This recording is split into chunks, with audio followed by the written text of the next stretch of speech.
Hello guys, പുതിയൊരു വീഡിയോയിലേക്ക് എല്ലാവർക്കും സ്വാഗതം. നമ്മുടെ വീഡിയോ ആദ്യമായിട്ട് കാണുന്നവരാണെങ്കിൽ അല്ലെങ്കിൽ സബ്സ്ക്രൈബ് ചെയ്യാതാണ് വീഡിയോ കാണുന്നതെങ്കിൽ തീർച്ചയായിട്ടും സബ്സ്ക്രൈബ് ചെയ്യുക ഗൈസ്. ആരും സബ്സ്ക്രൈബ് ചെയ്യുന്നില്ല, അതുകൊണ്ടാണ്. സോഷ്യൽ മീഡിയയിൽ ഇന്ന് ഏറ്റവും കൂടുതൽ വൈറലായ ഒരു വീഡിയോ ഏതാണെന്ന് ചോദിച്ചു കഴിഞ്ഞാൽ, ഒരു പോലീസുകാരനെ 4 SFI പ്രവർത്തകർ ഓടിച്ചിട്ട് മാളിലിട്ട് തല്ലുന്ന ഒരു വീഡിയോ. ട്രാവൻകൂർ മാളിലാണ് സംഭവം നടക്കുന്നത്. ഈ വീഡിയോ ആണെങ്കിൽ ഭയങ്കര മാസ് പരിവേഷത്തോടു കൂടി റീലായിട്ട് ഇൻസ്റ്റാഗ്രാമിൽ കറങ്ങുന്നുണ്ട്. അതിൻ്റെ അടിയിൽ ഒരുപാട് കമന്റ്സ് വരുന്നുണ്ട്. എല്ലാ കമന്റ്സും പോലീസുകാരനെതിരെയാണ് വരുന്നത്. ഒന്ന് രണ്ട് കമന്റ്സ് വായിക്കാം. ഇവന് കിട്ടിയ ഇടി കുറഞ്ഞു പോയി എന്ന് തോന്നുന്നു. ഇവിടെ കമോൺ 27,300 പേരാണ് ആ കമന്റിന് മാത്രം ലൈക്ക് ചെയ്തേക്കുന്നത്. അപ്പം ഈ പോലീസുകാർക്ക് ഇടി കിട്ടാൻ വേണ്ടിയിട്ട് എത്രയോ ആളുകൾ ആഗ്രഹിക്കുന്നു എന്നുള്ളതിന്റെ ഏറ്റവും വലിയ തെളിവാണിത്. ജീവിതത്തിൽ ആദ്യമായിട്ട് ഒരു SFI കാരൻ എന്ന അഭിമാനത്തോടെ ലൈക്ക്. ചില കാക്കിയിട്ട നായ്ക്കൾക്ക് ഇതൊരു പാഠമാവട്ടെ. ഓൾമോസ്റ്റ് 18,000 ലൈക്കാണ് ആ ഒരു കമന്റിന് മാത്രം. ഇപ്പോഴത്തെ പിള്ളേർ കൊള്ളാം, കൊടുത്താൽ കൊല്ലത്തും കിട്ടും, പക അത് വീട്ടാനുള്ളതാണ് എന്നൊക്കെ പറഞ്ഞ് ഇങ്ങനെ പോകുന്നു കമന്റ്സ്. ഈ ഇടി കൊടുത്തവന്മാർക്ക് ഭയങ്കര സപ്പോർട്ട്, ഇടി കൊണ്ട പോലീസുകാരനെ പട്ടിപ്പുച്ഛം. ഇതിൽ നിന്നൊരു കാര്യം നിങ്ങൾ മനസ്സിലാക്കണം, ഈ പോലീസുകാരെ ജനങ്ങൾ എത്രമാത്രം വെറുക്കുന്നു എന്ന്. ഇപ്പോഴത്തെ ഒരു സാഹചര്യം വെച്ചിട്ട് പോലീസിന് അടി കിട്ടിയാൽ കയ്യടി കിട്ടും, ആളുകൾ സന്തോഷിക്കും. പണ്ടൊക്കെ പോലീസ് എന്ന് പറയുമ്പോഴത്തേക്ക് ഒരു വിലയുണ്ടായിരുന്നു, ഇപ്പോൾ ആ ഒരു വിലയില്ല. ഒരു പട്ടിയുടെ പോലും വിലയില്ലാത്ത ജോലിയായി മാറിക്കൊണ്ടിരിക്കുകയാണ് പോലീസ് എന്ന് പറയുന്ന ആ ഒരു ജോലി. എന്നാൽ ഈ ഒരു വീഡിയോ കണ്ടിട്ട് അത്രയൊരു മാസായിട്ട് എനിക്ക് തോന്നണില്ല. ഉള്ള കാര്യം പറയാമല്ലോ, ഇവിടെ രണ്ട് കൂട്ടരുടെ ഭാഗത്തും തെറ്റുണ്ട്. ഈ അടി നടക്കാനുള്ള റീസൺ ആദ്യം ഞാൻ പറയാം. ഈ കഴിഞ്ഞ ന്യൂ ഇയറിന് ശംഖുമുഖത്ത് നടന്ന ഒരു സംഭവമാണ് ഇതിന് ആധാരം. അന്ന് ഈ ശംഖുമുഖത്ത് ഈ ആളുകൾ ഒത്തുകൂടുന്ന സമയത്ത് ന്യൂ ഇയറിന്റെ തലേന്ന് ഇപ്പൊ ഇടി കിട്ടിയ CPO മിഥുൻ അന്ന് ഡ്യൂട്ടിക്കിടയിൽ ഇവന്മാരെ അടിച്ചിട്ടുണ്ടായിരുന്നു. ആ വീഡിയോ ഞാനൊന്ന് വെക്കാം.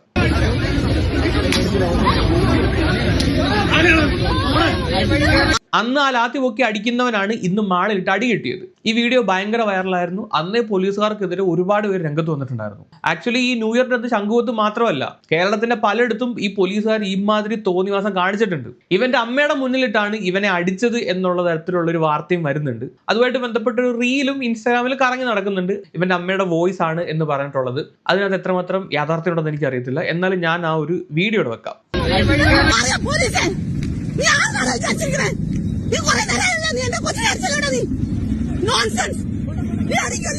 ഇവനാണ് നമ്മുടെ കഥയിൽ അടികൊണ്ടവൻ.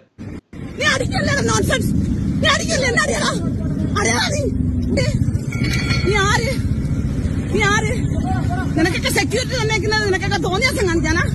എന്റെ കൈ കയറി പിടിച്ചല്ലേടാ, അല്ലേ? എന്റെ കൈ കയറി പിടിച്ചല്ലേ? നീ ഈ വിവരം നീ ഇത് കണ്ടോളണം കേട്ടാ. നീ ഇത് കണ്ടോളേ. നിനക്ക് ആളിനെ മനസ്സിലായില്ല കേട്ടാടാ. നീ കാണേ കേട്ടാ. പോലീസ് ഇതാണ് പോലീസ് അല്ലേ? അപ്പൊ ഇതിനുള്ള പ്രതികാരമാണ് ഇവന്മാരിപ്പോ ചെയ്തിരിക്കുന്നത്. അതും ഈ പോലീസുകാരന്റെ പെങ്ങടെ മുന്നിലിട്ടിട്ടാണ് ഈ ഒരു കലാപരിപാടി ഇവന്മാർ ചെയ്തേക്കുന്നത്. ഇവന്മാർ ഈ CPO മിഥുനെ പിന്തുടരുന്ന ആ ഒരു വീഡിയോ കൂടെ ഞാനൊന്ന് വെക്കാം. ആ വീഡിയോ കണ്ടു കഴിയുമ്പോൾ തന്നെ നിങ്ങൾക്ക് ക്ലിയർ ആയിട്ട് മനസ്സിലാവും, കുറെ നടന്ന് പ്രൊവോക്ക് ചെയ്ത് തെറി വിളിച്ചിട്ടാണ് അവിടെ ആ ഒരു പ്രശ്നം തന്നെ ഉണ്ടാവുന്നത്. ആ വീഡിയോ ഒന്ന് കണ്ടു നോക്ക്.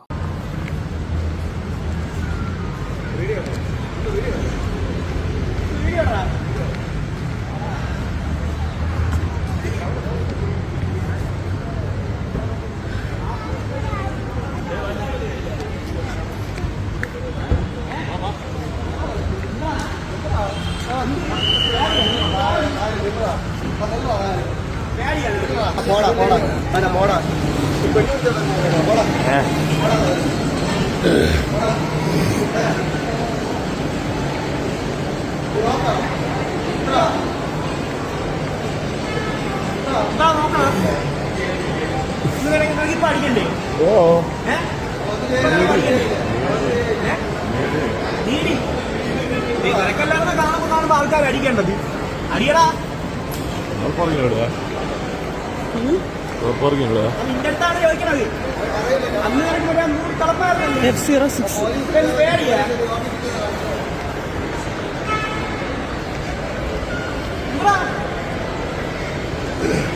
അന്ന് നിങ്ങൾക്ക് ഭയങ്കര ഉറപ്പായിരുന്നല്ലോ. ഇപ്പൊ നിന്റെ ഉറപ്പ് തൊലിച്ചു പോയാ. ഓടാ പേടിയാ.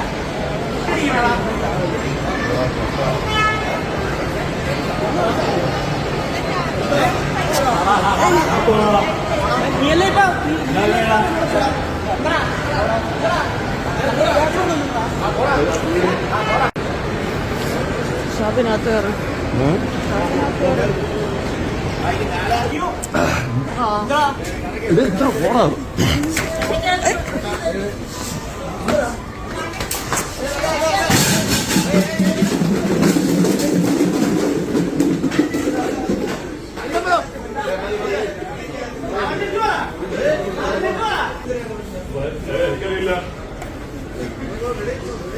അപ്പൊ ഇതാണ് വീഡിയോ. കുറച്ച് ഭാഗമൊക്കെ ബ്ലർ ചെയ്തിട്ടുണ്ട്. ബ്ലർ ചെയ്യാത്ത വർഷം ഞാൻ ടെലിഗ്രാം ചാനൽ ഇട്ടേക്കാം, നിങ്ങൾ അന്ന് കണ്ടിരുന്നാൽ മതി. ലിങ്ക് കമന്റ് ബോക്സിൽ പിൻ ചെയ്തേക്കാം. ഈ ചില പോലീസുകാർക്ക് ലാത്തി കിട്ടിയാൽ പ്രാന്താണ്. അതുപോലെ ഒരുത്തനാണ് ഇപ്പൊ ഈ അടി കിട്ടിയ മിഥുൻ റോയി. ഈ മിഥുൻ റോയിയെ പോലുള്ള പോലീസുകാരുടെ പ്രവർത്തികൾ കാണുമ്പോൾ പൊതുജനങ്ങളും വിചാരിക്കും ഇവനൊക്കെ രണ്ടെണ്ണം കിട്ടണം, അതുകൊണ്ടാണ് ഇവനിപ്പോ ഈ കിട്ടിയത്. അതിന്റെ ഒരു പ്രതിഫലനമാണ് ഈ കമന്റ് ബോക്സിൽ ഇവന്മാർക്കെതിരെ, ഈ പോലീസുകാർക്കെതിരെ ഇത്രയും കാണുന്ന ഈ ഹേറ്റ്. ജനങ്ങൾ ആഗ്രഹിക്കുന്നത് അതുകൊണ്ടാണ് രണ്ടെണ്ണം കിട്ടണമെന്ന്. അമ്മാതിരി കയ്യിലൊരുപ്പാണല്ലോ ഈ ലാത്തി കിട്ടി കഴിയുമ്പോഴത്തേക്ക് ഇവന്മാർ കാട്ടിക്കൂട്ടുന്നത്. പക്ഷേ നമ്മൾ മനസ്സിലാക്കേണ്ട വേറൊരു കാര്യമുണ്ട്. ഈ പോലീസുകാർ ലാത്തിയുമായിട്ട് വന്ന് വെറുതെ അങ്ങ് അടിക്കുമല്ല. ഇവന്മാർക്കൊരു വ്യക്തമായ ഒരു ഓർഡർ കിട്ടിയിട്ടാണ് ഈ പോലീസുകാർ വന്നിട്ട് ഈ മാതിരി കന്നന്തിരിവ് കാണിക്കുന്നത്. ഈ മുകളിൽ ഇരിക്കുന്ന ഏമാമാര് പറഞ്ഞിട്ടാണല്ലോ ഇത് ചെയ്യുന്നത്. അപ്പൊ ഈ പോലീസുകാർ മാത്രമാണോ കുറ്റക്കാര്? അല്ല, നമ്മുടെ ഓൾ സിസ്റ്റം ഈ ഒരു കാര്യത്തിൽ കുറ്റം ചെയ്തിട്ടുണ്ട് എന്ന് കരുതി ഒരിക്കലും ഇവന്മാർ ഈ SFI-ക്കാര് ചെയ്തേക്കുന്ന ഈ പ്രവൃത്തി, ഈ മാളിൽ കയറിയിട്ട് ഈ പെങ്ങടെ കൂടെ നിൽക്കുന്ന ഈ പോലീസുകാരനെ കൈവച്ച ഈ പ്രവൃത്തി ഒരിക്കലും ന്യായീകരിക്കാൻ പറ്റുന്നതല്ല. അവന്മാർ ചെയ്തത് ഈ പോലീസുകാരൻ ചെയ്തതിനേക്കാളും വലിയ തെറ്റാണ്. സിസ്റ്ററിന്റെ കൂടെ പുറത്തു പോയ ഒരുത്തനെ പിന്തുടർന്ന് തെറി വിളിച്ച് പ്രൊവോക്ക് ചെയ്ത് അവിടെ ഒരു പ്രശ്നം ഉണ്ടാക്കി. ഗുണ്ടായിസമാണ്, പക്കാ ഗുണ്ടായിസമാണ് ചെയ്തേക്കുന്നത്. ഒരു രീതിയിൽ ഇവന്മാർ ചെയ്ത ഈ ഒരു പരിപാടിയെ ന്യായീകരിക്കാൻ എനിക്ക് പറ്റത്തില്ല. ഈ കമന്റ് ബോക്സിൽ നല്ല ഇടിയുണ്ട് നല്ലതാന്നൊക്കെ പറയുന്നുണ്ട്, ബട്ട് എനിക്ക് പറ്റത്തില്ല ആ ഒരു കാര്യം ഇവന്മാർ ചെയ്ത് നല്ലതാണെന്ന്. ഇന്ന് ഇവന്മാർ പോലീസിനെ വെക്കട്ടെ കയറിയെങ്കിൽ നാളെ ജനങ്ങളുടെ വെക്കട്ട് കയറും. അതാണ് ഇങ്ങനെ ന്യായീകരിച്ചുകൊണ്ട് ഇന്ന് കഴിഞ്ഞാൽ ഇങ്ങനെയുള്ള പ്രവർത്തികളെയൊക്കെ. ഈ കമന്റ് ബോക്സിൽ ഇവനെയൊക്കെ ജയി വിളിച്ച പലവന്മാരുടെ വെക്കട്ട് ചിലപ്പോൾ ഇവന്മാർ വരും നാളെ ഇങ്ങനെ പ്രോത്സാഹിപ്പിച്ച് ഇട്ട് കഴിഞ്ഞാൽ. പോലീസ് ചെയ്തതിനേക്കാളും വലിയ തെറ്റാണ്. ഈ പോലീസുകാരൻ അയാളുടെ ഡ്യൂട്ടിയുടെ ഭാഗമായിട്ടാണ് ചെയ്തതെങ്കിലും പറയാം. ഇവന്മാരെന്തുവാ ചെയ്തത്? ഇവന്മാരെന്താ പാർട്ടി ഗുണ്ടകളാണോ? ഇതുവരെ പാർട്ടി ഗുണ്ടകൾ ആയിട്ടില്ലെങ്കിൽ ഭാവിയിൽ ഇവന്മാർ പാർട്ടി ഗുണ്ടകൾ ആയിക്കോളും. SFI അല്ലയോ പാർട്ടി, അപ്പൊ പിന്നെ എന്തായാലും ആയിക്കോളും. ഇനി ഇതിനേക്കാളും വലിയ കോമഡി എന്താന്ന് വെച്ച് കഴിഞ്ഞാൽ ഇപ്പൊ രണ്ട് കൂട്ടറിന്റെ ഭാഗത്തുനിന്ന് കേസായിട്ടുണ്ട്. ഇടികൊണ്ട പോലീസുകാരൻ മിഥുൻ റോയ്, അവന്റെ പേരിൽ ജാമ്യമില്ലാ കുറ്റം ചുമത്തിയാണ് കേസെടുത്തിരിക്കുന്നത്. ഈ കൂടെ നിന്ന സിസ്റ്ററിന്റെ പേരിലും കേസ്. ആ പെണ്ണിനെയും പിടിച്ച് പ്രതിയാക്കിയിട്ടുണ്ട്. അവരെന്ത് ചെയ്തിട്ടാണ് അവരുടെ പേരിൽ കേസ് എടുത്തിരിക്കുന്നത്? വീഡിയോ എടുത്തതിനോ അതോ ഇടി കൊണ്ടപ്പോ കണ്ടോണ്ടിരുന്നതിന്റെ പേരിലോ? അപ്പൊ ഈ മിഥുൻ റോയിയുടെ പേരിൽ, പോലീസുകാരന്റെ പേരിൽ ജാമ്യമില്ലാ വകുപ്പ് ചുമത്തി കേസെടുത്തു. എന്നാൽ ഇവന്മാർ ഈ 4 പേര് ഇയാളെ അങ്ങോട്ട് പോയി അറ്റാക്ക് ചെയ്ത ഈ 4 പേരുടെ പേരിൽ ജാമ്യമുള്ള വകുപ്പ് ചുമത്തിയും കേസെടുത്തേക്കുന്നു. അതെന്ത് ചെയ്തിട്ടാണെന്ന് എനിക്ക് മനസ്സിലാവുന്നില്ല. ഈ ഒരു പർട്ടിക്കുലർ ഇൻസിഡന്റിൽ ഇതിനകത്ത് ഈ കുറ്റം ചെയ്തിരിക്കുന്നത് ഇവന്മാരാണ്, ഈ 4 പേരാണ്, ഈ SFI-കാരാണ്. അവന്മാരുടെ പേരിലാണ് സത്യം പറഞ്ഞ ജാമ്യമില്ല വകുപ്പ് ചുമത്തി കേസെടുക്കേണ്ടത്. ആ വീഡിയോയ്ക്കകത്ത് വ്യക്തമാണ്. ന്യൂസ് ഒന്ന് കാണാം നമുക്ക്. തിരുവനന്തപുരത്ത് പോലീസുകാരനെ SFI-ക്കാർ മർദ്ദിച്ച സംഭവത്തിൽ പോലീസുകാരനെതിരെ കേസെടുത്തതിൽ സേനയ്ക്കുള്ളിൽ അമർഷം. ഉറപ്പായിട്ടും ഉണ്ടാവുമല്ലോ. പിന്നെ എന്ത് വിചാരിച്ചിട്ടാണ് പിന്നെ പോലീസുകാർ ഇറങ്ങേണ്ടത്? ഇങ്ങനെയൊക്കെ ആണെങ്കിൽ പോലീസുകാർക്ക് പോലും ഇവിടെ സുരക്ഷിതത്വം ഇല്ല. അപ്പൊ പിന്നെ നാട്ടുകാരുടെ കാര്യം പറയണം. ഇങ്ങനെ ഒരു സർക്കാർ ഭരിക്കുമ്പോൾ ഇതല്ല ഇതിന്റെ അപ്പുറം നടക്കും ഉറപ്പായിട്ടും. SFI പ്രവർത്തകർക്കെതിരെ നിസാര വകുപ്പുകൾ ചുമത്തിയ വഞ്ചിയൂർ പോലീസ് CPO മിഥുൻ റോയിക്കെതിരെ ജാമ്യമില്ലാ വകുപ്പുകളാണ് ചുമത്തിയത്. പോലീസുകാരന്റെ ഒപ്പമുണ്ടായിരുന്ന സഹോദരിയെയും പ്രതിയാക്കി. എനിക്കതല്ല മനസ്സിലാവാത്ത, അവരെ എന്തിനാണ് പ്രതിയാക്കിയെന്നാണ്, അവരെന്ത് ചെയ്തിട്ടാണെന്നാണ്. ഈ പെങ്ങളെ അവരാ സീനിലേ ഇല്ല, എന്നിട്ട് അവരുടെ പേരിൽ കേസ്. എന്തോന്നട ഇത്? കമ്മീഷണറുടെ നിർദ്ദേശപ്രകാരമാണ് കേസ് ആക്ഷേപം. ഇന്ന് നടക്കുന്ന പോലീസ് അസോസിയേഷൻ ജില്ലാ സമ്മേളനത്തിൽ വിഷയം ചർച്ചയാകും. തുടർന്ന് ഇതുമായി ബന്ധപ്പെട്ടുകൊണ്ട് മിഥുൻ റോയ് ഒരു പരാതി നൽകി. SFI പ്രവർത്തകർക്കെതിരെ കേസെടുത്തു. അതായത് കായികമായി ആക്രമിച്ചതും ഒപ്പം തന്നെ അസഭ്യം പറഞ്ഞതുമായി ബന്ധപ്പെട്ടുകൊണ്ട് ജാമ്യം ലഭിക്കാവുന്ന വകുപ്പുകളാണ് 4 SFI പ്രവർത്തകർക്കെതിരെ. അതായത് 2 പേർക്കെതിരെ പേരെടുത്തും കണ്ടാൽ തിരിച്ചറിയാൻ കഴിയുന്ന മറ്റു 2 പേർക്കുമെതിരെ, ഇങ്ങനെ 4 പേർക്കെതിരെ ഇന്നലെ വൈകുന്നേരത്തോടുകൂടി വഞ്ചിയൂർ പോലീസ് കേസെടുക്കുകയായിരുന്നു. പക്ഷേ ഇതിനപ്പുറത്ത് SFI പ്രവർത്തകരും പരാതി കൊടുത്തു. അതായത് കയ്യിലുണ്ടായിരുന്ന ഇടിവള ഉപയോഗിച്ച നെഞ്ചിലടക്കം തങ്ങളെ ഇടിക്കുകയായിരുന്നു ഈ മിഥുൻ റോയ്, അതായത് CPO എന്ന് പറഞ്ഞ് SFI പ്രവർത്തകർ പരാതി കൊടുത്തു. ഈ പരാതിയിന്മേൽ വഞ്ചിയൂർ പോലീസ് മറ്റൊരു കേസെടുത്തു. അപ്പം ഈ പരാതിയിന്മേലാണ് ഇടിവള ഉപയോഗിച്ച് കുമാർ നെഞ്ചത്തിടിച്ചെന്നും പറഞ്ഞു. ഓക്കെ, കൊള്ളാം. ഇവിടെ ക്ലിയർ ആയിട്ട് നമുക്ക് ആ ഒരു വീഡിയോ നോക്കുകയാണെങ്കിൽ മനസ്സിലാവും. ആദ്യം പ്രൊവോക്ക് ചെയ്ത് അങ്ങോട്ട് ചെന്ന് കയറുന്ന ഇവന്മാരാണ്. ആദ്യം കൈവെക്കുന്നത് ഇവന്മാരാണ്. പിന്നെ എനിക്ക് മനസ്സിലാവാത്ത SFI-ക്കാർക്ക് ഇവന്മാർക്ക് നാണം ഇല്ലടാ. ഈ 4 പേര് പോയിട്ട് ഒരുത്തനെ ഇടിക്കാൻ ഉടുപ്പില്ല നിനക്കൊന്നും. ആ ഒറ്റയ്ക്കൊറ്റയ്ക്ക് പോയി ഇടിക്കാനുള്ള ഉറപ്പില്ല നിനക്കൊന്നും.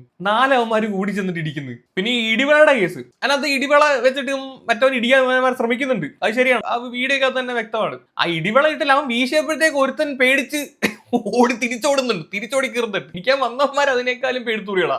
എന്നിട്ട് ലവന്റെ പേരിൽ കൊണ്ട് കേസ് കൊടുത്തേക്കും, നെഞ്ചത്ത് ഇടിവിള കൊണ്ട് ഇടിച്ചെന്നും പറഞ്ഞിട്ട്. ആ ഒരു വീഡിയോ നിങ്ങൾ ക്ലിയർ ആയിട്ട് നോക്കുവാണെങ്കിൽ മനസ്സിലാവും. ഇവൻ കുറെ വീശുന്നുണ്ട്, പക്ഷെ ഇവന്മാരുടെ ദേഹത്തൊന്നും കൊള്ളുന്നില്ല. എന്നിട്ടാണ് നെഞ്ചത്ത് ഇടിയിട്ടെന്നും പറഞ്ഞ് കൊണ്ട് കേസ് കൊടുത്തേക്കുന്നത്, നാണമില്ലാത്തവന്മാർ. പിന്നെ ആ ഒരു സീൻ കണ്ടപ്പോൾ എനിക്ക് തോന്നിയൊരു കാര്യം ഞാൻ പറയാം, അവിടെ നിന്നായിരുന്നെങ്കിൽ, അവിടെ നിന്ന് ആളുകൾ ഇവന്മാരെ പിടിച്ചു മാറ്റിയിട്ടില്ലായിരുന്നെങ്കിൽ ഈ 4 എണ്ണത്തിന് ചിലപ്പോൾ കിട്ടിയാണല്ലോ അവന്റെ കയ്യിൽ നിന്ന്. നല്ല 2 വീശാണ് വീശിയത്, ഏതോ ഭാഗ്യത്തിന് കൊണ്ടില്ല. കൊണ്ടായിരുന്നെ അവിടെ പെടഞ്ഞവിടെ വീണാനെ. പിന്നെ ഈ പോലീസുകാരനെ ചാടിച്ചവിട്ടാൻ വേണ്ടി പോകുന്ന ഒരുത്തരുണ്ട്, അവന്റെ ചാടിച്ചവിട്ട് കണ്ടിട്ട് എനിക്ക് മറ്റേ അലിൻ ജോസ് പെരേര ഇതിനേക്കാളും നല്ലത് ചാടിച്ചവിട്ടെന്നാണ് എനിക്ക് തോന്നിയത്. ആ വീഡിയോ ഞാനൊന്ന് വെക്കാം.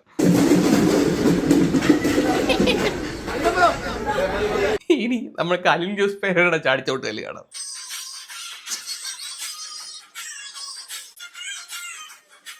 ശരിക്കും ഇതാണ് അവിടെ സംഭവിച്ചത്, മനസ്സിലായോ? സത്യത്തിൽ ഇവിടെ തന്തയില്ലാത്ത പരിപാടി കാണിച്ചത് ആരാണ്? നമ്മുടെ സിസ്റ്റമാണ്, നമ്മുടെ ഗവൺമെന്റ് ആണ്. ന്യൂ ഇയറിന് പോലീസിന് ഇവന്മാരെ തല്ലാൻ ഇറക്കിയതാരാണ്? നമ്മുടെ ഗവൺമെന്റ് പോലീസുകാരാണ്. അവന്മാർക്ക് കൃത്യമായിട്ടുള്ള നിർദ്ദേശം കൊടുത്തിട്ടാണ് അവന്മാർ ഈ ലാത്തിയുമായിട്ട് ഇറങ്ങി പിള്ളേരെ അടിച്ചത്. എന്നിട്ട് ഈ അടികൊണ്ട് ഇവന്മാർ ഇതിനെതിരെ കംപ്ലൈന്റ് കൊടുത്തിട്ടുണ്ടെന്ന് പറയുന്നു. ആ കംപ്ലൈന്റിന്റെ പുറത്ത് ഒരു തരത്തിലുള്ള നടപടിയും ഈ മിഥുൻ എന്ന് പറയുന്ന പോലീസുകാരന്റെ മേലിൽ എടുത്തിട്ടില്ല. അപ്പോഴാണ് ഇവന്മാർ വന്ന് ഈ നിയമം കയ്യിലെടുത്തത്. അവന്മാർക്ക് വേണ്ട നീതി പോലീസിന്റെ ഭാഗത്തുനിന്നോ നമ്മുടെ ഗവൺമെന്റിന്റെ ഭാഗത്തുനിന്നോ കിട്ടിയിട്ടില്ല. അവന്മാർ നേരിട്ട് വന്ന് ഇടിച്ചു. ഇവിടെ ഏറ്റവും വലിയ തോൽവി നമ്മുടെ ഡിപ്പാർട്ട്മെന്റ് ഗവൺമെന്റുമാണ്. എന്നിട്ട് അടി നടന്നപ്പോഴത്തേക്ക് ഈ പോലീസുകാരന്റെ പേരിൽ ജാമ്യമില്ല വകുപ്പ് ചുമത്തി കേസെടുത്തേക്കും. അതിനകത്താണ് സിസ്റ്ററും പ്രതി. എന്തൊക്കെ തോന്നിവാസം നടക്കുന്നത്. പിന്നെ നമ്മുടെ പിണറായിയുടെ ഗവൺമെന്റ് അല്ലേ, SFI വേണോ പോലീസ് വേണോ എന്ന് ചോദിച്ചു കഴിഞ്ഞാൽ SFI വേണോന്നേ പറയത്തുള്ളൂ. അപ്പൊ പിന്നെ അവന്മാരുടെ പേര് ജാമ്യമില്ല വകുപ്പ് ചുമത്തി കേസെടുക്കാൻ പറ്റത്തില്ലല്ലോ. എന്നാൽ പിന്നെ പോലീസിന്റെ തലയിരിക്കട്ടെ. ഇങ്ങനെയുള്ള ഈ ബെല്ലും ബ്രേക്കും ഇല്ലാത്ത പോലീസുകാർ, ഇങ്ങനെയുള്ള ഈ കുട്ടി ഗുണ്ടകള്, ഇവന്മാരൊക്കെ നാടിന് ആപത്താണ്. ഇതിനേക്കാളും വലിയൊരു ആപത്താണ് നമ്മുടെ പിണറായി ഗവൺമെന്റ്.